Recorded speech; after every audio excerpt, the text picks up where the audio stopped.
Happy New Year's Eve, beautiful people.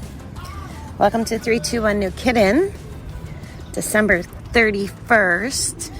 I actually just asked my team in the Philippines because I wasn't sure, is New Year's celebrated in the Philippines on the American timetable, or is it more like Chinese New Year in February?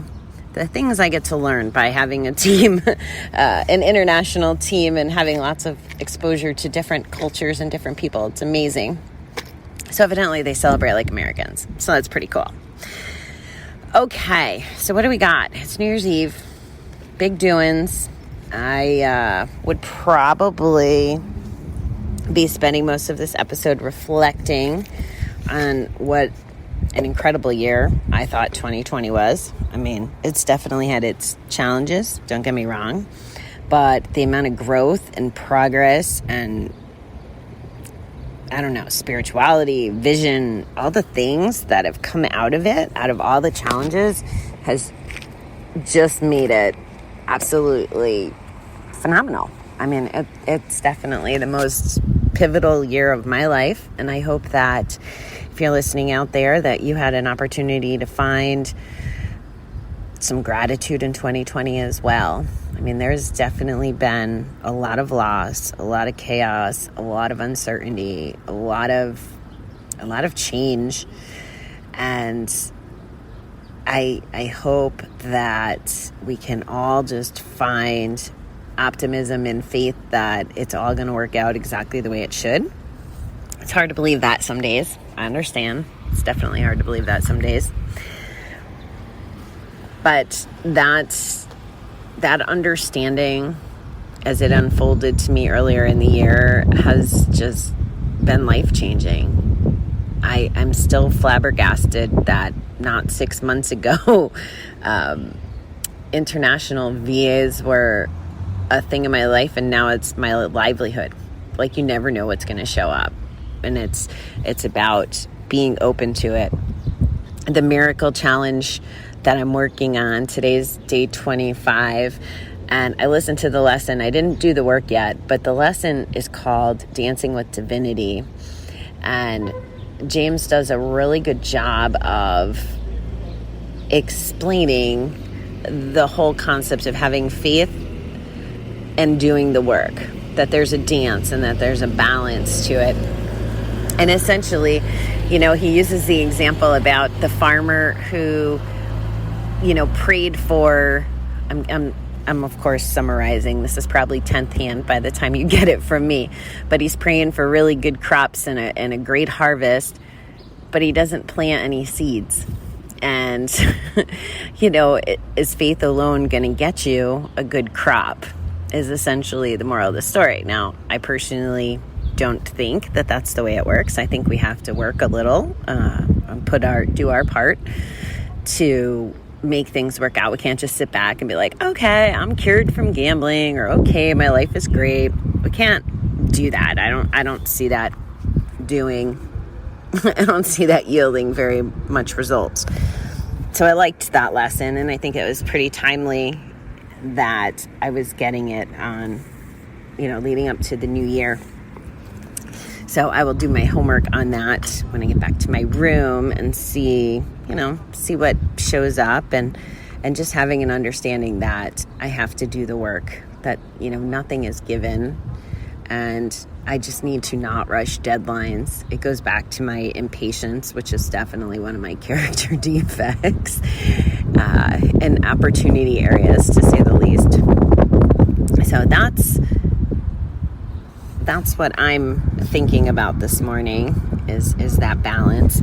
So let's see what the December 31st reading says. Still multitasking from my phone. So here goes. Vivian Yeiser Larimore says, I've shut the door on yesterday and thrown the key away. Tomorrow holds no fear for me, since I have found today. Feeling guilty or ashamed about the past, about what we did or did not do, about what happened to us, about who we were, can be our undoing. We must work long and hard in our recovery to work through these feelings, not to forget the past, for it informs us for it informs all that we value in ourselves today, but to put the past into perspective. As we've taken an inventory and grieved our losses, we must forgive ourselves. In forgiving ourselves, we can let go of the past and live in today. With our program of recovery, holding back is not as frightening as it once was. And today, we do not have to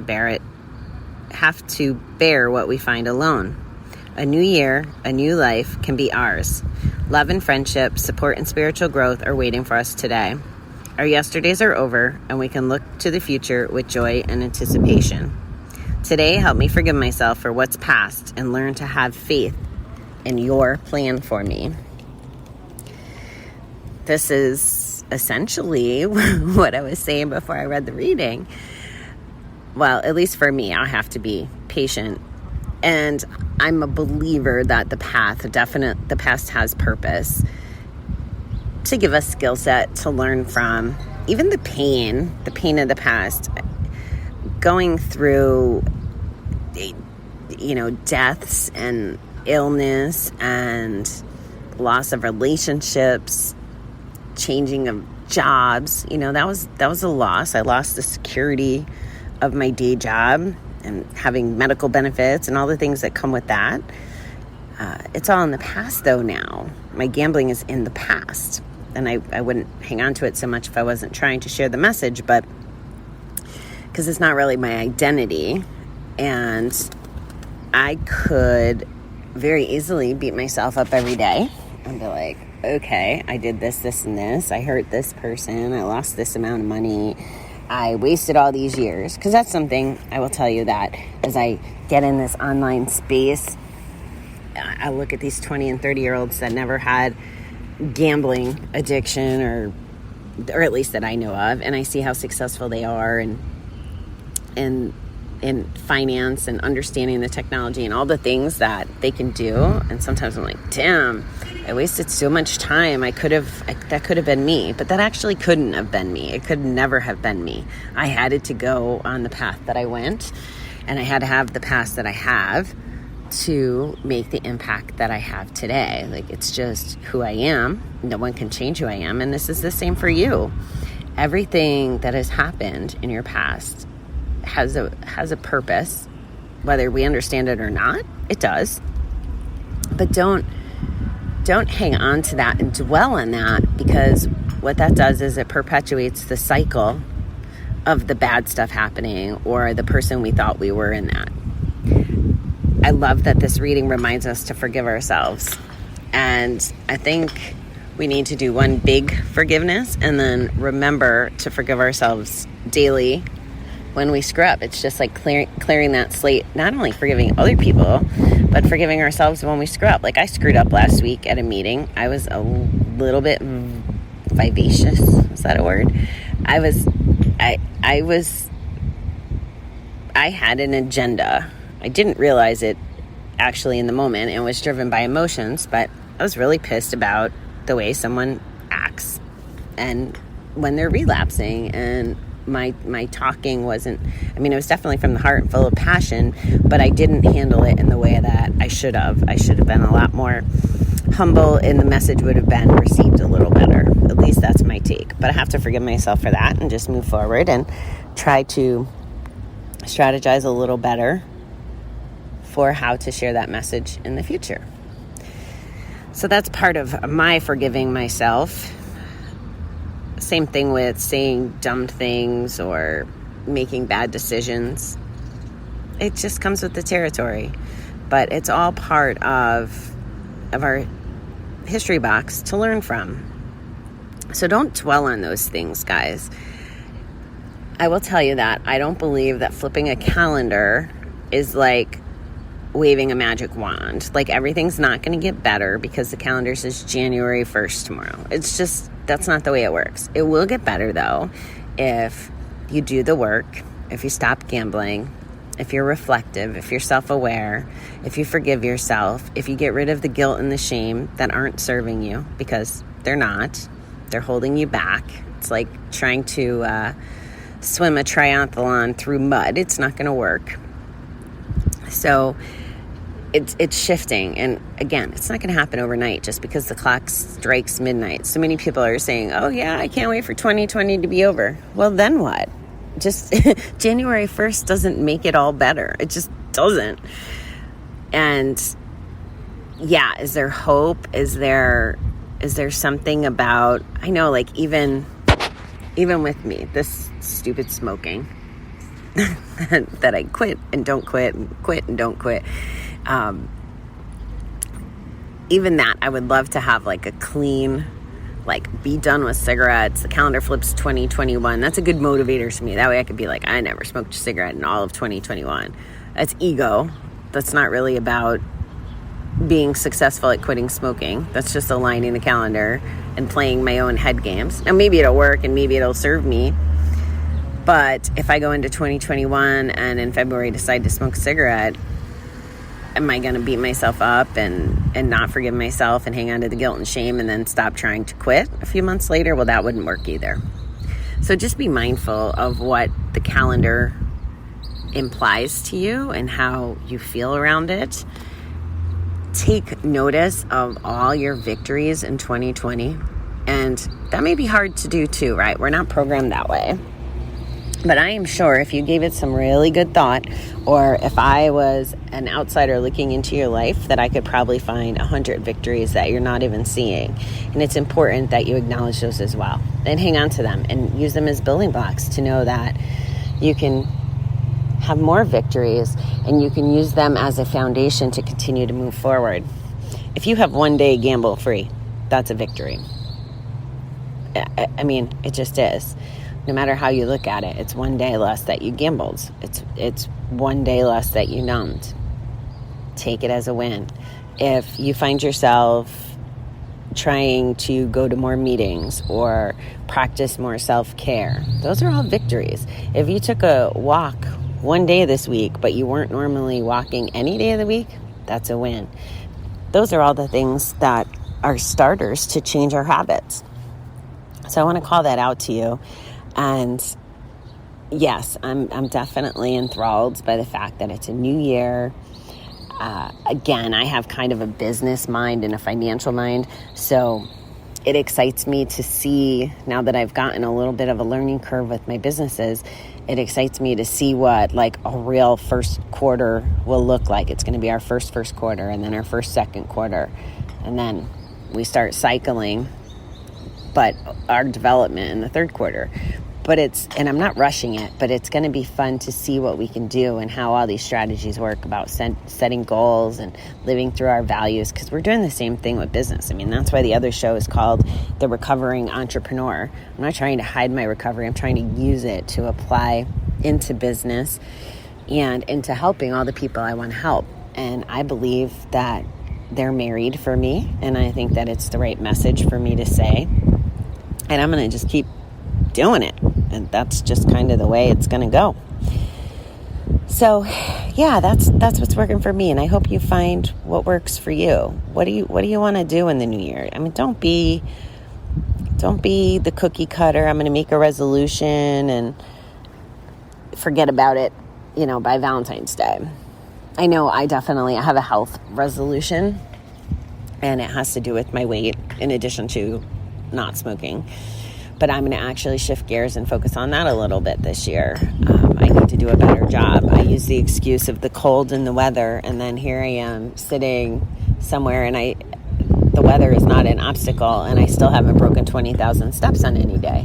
Now, I'm not going to feel bad about that because I'm forcing myself to sit still, which is part of what I'm working on as well. So everything comes in different ways, and I can't focus on sitting still and getting 50,000 steps in the same day, right? They go against each other. So for me, segmenting my goals is what helps. So now is the time. I've been focused on other things, but now is the time I'm going to shift into some of my weight loss goals. And I have a business trip coming up in March that I'm going to have the opportunity to take a picture with one of my biggest mentors right now, and I want I want to be fit for that picture. Like, it's good motivation. It's not a vanity thing. It's just, it would be so amazing to crush that goal, especially because that's kind of how he operates, is about crushing goals and getting things done that just aren't easy and putting in 10 times the effort. So that'll be one of my challenges as I go into the new year, and I'm pretty freaking excited about it. We'll see how I do. I'm sure you'll hear me go through the highs and lows of that. I'll keep you posted. And it's really about health, and then it's my understanding, and again, I don't know much about this, but as I learn, and as you'll meet Laurel in an upcoming show, there's something about the weight we hold is kind of like hanging on to our gambling addiction until we finish sorting through stuff and just let it go. I think like the weight, obviously I'm not perfect, right? I'm not recovered from anything. I'm in recovery and I'm working towards things. And obviously I got more processing to do. Otherwise, I believe the weight would fall away as simply as the drinking fell away. So I am going to be dialed into that, and that's going to be my thing. It's not about, can I lose X amount of pounds to make myself think I'm going to look prettier in these pictures. What it's really about is doing the next level of healing is kind of my approach on it, and it just gives me a good deadline to do it on. So that's what I'm thinking about going into the new year. That, and the fact that I don't even know what opportunities are there. That's been like the biggest miracle of 2020, is not knowing what the results were going to be. Like, I'm generally a move towards a target kind of girl and then anticipate the results and have expectations. But in recovery, if you're not supposed to have expectations, and you're supposed to have faith, and you're supposed to do the work, and then things show up, and that's exactly what happened in my life, then that's a lot better way for me to live than it is by trying to force things. That's part of where my impatience comes in. If I mastered this 100%, I probably wouldn't have my impatience when it comes to my goals. I know deep down it'll all work out the way, but I still have, 40 something years of impatient behavior and mentality. It's a habit I need to work on to break. So those are a couple of the things I'm going to focus on. My impatience, my weight, working through whatever. Like, I guess I can't have a caramello bar every night or I'm going to keep my dessert first mentality. I'll figure out how to make a trade-off for that. Maybe the desserts just change their form. I don't know, but I'm not giving up dessert. So anyway, Happy New Year, guys. I hope that you find some peace and comfort to the new year coming, and some excitement and gratitude. So much gratitude. Even if you want to be grateful that 2020 is over, just have some gratitude. I'm grateful for 2020. I'm so amazingly grateful for 2020. And I'm grateful for COVID, and I'm grateful for change, and I'm grateful for all of those things, which is part of how I'm surviving and thriving. And if I wasn't grateful and I chose to be miserable and in the funk, who knows where I would be, right? So many people are sick or on pills, or worse, dead, because of all the pressure of this year and all the shit of this year and all the loss and all those things. And I don't want that to be you. I don't want that to be me. I don't want it to be anyone. But I can't tell the everyone's if they're not here to listen, but I can tell you. So let's get ready for a very, very wonderful 2021 filled with lots of blessings and lots of love and lots of gratitude. And I will talk to you guys next year.